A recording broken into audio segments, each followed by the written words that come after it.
Fareed Zakaria argues that President Donald Trump's use of tariffs as a central tool of economic policy doesn't just disrupt global trade, it also opens the door to widespread corruption.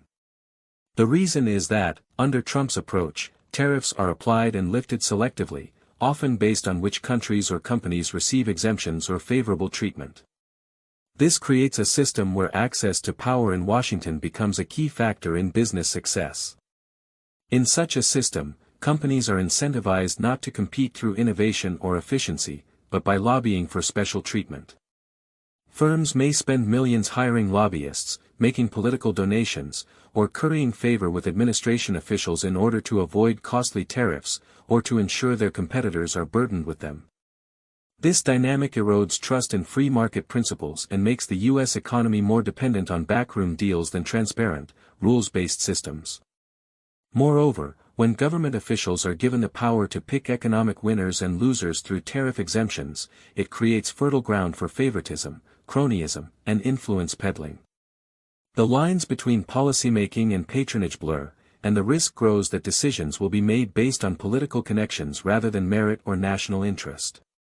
In short, what Zakaria warns is that while tariffs might be framed as a tool of economic nationalism, they can easily morph into a vehicle for corruption, where lobbying replaces policy and favoritism undermines fairness. Looking at the op-ed that you wrote, Trump's trade war on reality, you're blunt and you use words you don't always use.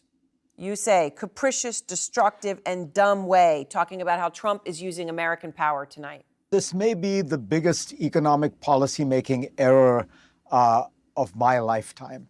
I've never seen anything like this. And you are seeing the verdict already in from the markets. And the stock market is not the economy, Aaron, but the stock market, the bond market, the commodity markets, everybody is signaling that this was a disaster and it's going to be more pain to come. There's only two occasions I can recall when markets have gone so badly askew, so fast, all at once. And that was the pandemic and the 2008 global financial crisis. But at least in those cases, those were genuine crises.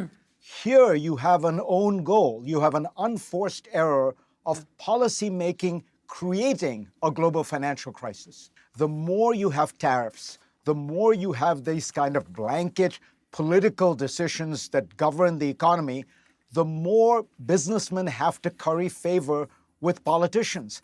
What's extraordinary is the American economy was always about the fact that you just did your business, you didn't have to worry about the government that much, light hand of regulation, lower taxes than in, say, Europe.